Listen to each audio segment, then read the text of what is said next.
మాజీ మంత్రి వైఎస్ వివేక హత్య కేసులో కీలక సాక్షుల్లో ఒకరైన వాచ్మెన్ రంగయ్య అనుమానాస్పద మృతి చెందడంతో చంద్రబాబు ప్రభుత్వం అలర్ట్ అయింది.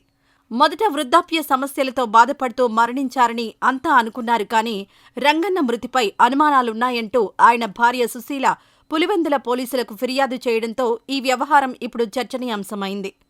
సుదీర్ఘకాలం వివేకానందరెడ్డి ఇంట్లో పనిచేసిన రంగన్న వివేక హత్య కేసులో ప్రత్యక్ష సాక్షి. సీబీఐ అధికారులు కూడా పలుమార్లు రంగన్నను ప్రశ్నించి అతని స్టేట్మెంట్ను రికార్డ్ చేసుకున్నారు. ఇప్పుడు ఆయన మరణంతో ప్రభుత్వం అలర్ట్ అయింది. అలాగే వివేక హత్య కేసులో మిగిలిన సాక్షులకు రక్షణ కల్పించాలంటూ డీజీపీని సీఎం చంద్రబాబు ఆదేశించారు. ఈ రోజు అమరావతిలో జరిగిన కేబినెట్ భేటీ అనంతరం మాజీ మంత్రి వైఎస్ వివేక హత్య కేసులో కీలక సాక్షుల్లో ఒకరైన రంగన్న మృతిపై చర్చ జరిగింది. ఈ హత్య కేసులో ఒక్కొక్కరుగా సాక్షులు చనిపోతున్న అంశం గురించి సందేహాలను మంత్రులకు డీజీపీ హరీష్ కుమార్ గుప్తా వివరించారు. డీజీపీ హరీష్ కుమార్ గుప్తా ఇది అనుమానాస్పద మృతేనని పోలీసుల విచారణలోనూ నిర్ధారణ అయిందని వెల్లడించారు. ఇప్పటివరకు ఈ కేసులో 6 సాక్షులు చనిపోయారన్నారు. అలాగే ఈ హత్య కేసులో కీలక సాక్షిగా ఉన్న దస్తగిరికి వచ్చిన బెదిరింపులపై కూడా వీళ్లంతా చర్చించినట్లు తెలుస్తోంది. సాక్షులు అనుమానాస్పద రీతిలో మృతి చెందడం దురదృష్టకరమని డిప్యూటీ సీఎం పవన్ కళ్యాణ్ అభిప్రాయపడ్డారు. ఇక ఈ కేసు సీబీఐ పరిధిలో ఉందని, ఈ నేపథ్యంలో సాక్షులను రక్షించాల్సిన బాధ్యత తమ మీదే ఉంది అంటూ సీఎం చంద్రబాబు పేర్కొన్నారు. 2019 మార్చి 15వ తేదీ తెల్లవారుజామున మాజీ మంత్రి వైఎస్ వివేక తన నివాసంలో దారుణ హత్యకు గురైన విషయం తెలిసిందే. అప్పుడు వైఎస్ జగన్ ప్రతిపక్ష నేతగా ఉన్నారు.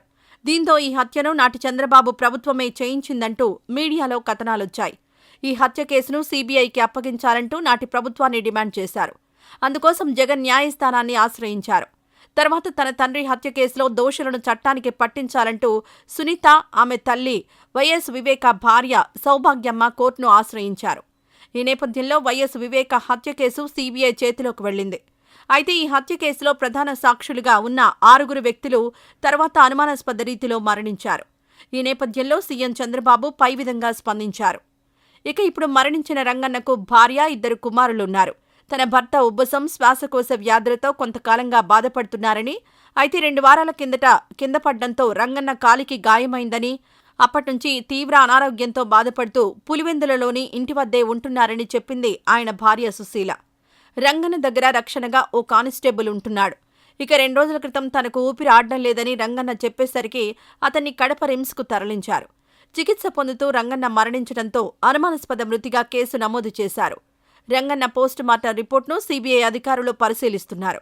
అయితే ఈ మరణం వెనుక ఏదైనా సీక్రెట్ ఉందా అనేది దర్యాప్తులో తేలనుంది.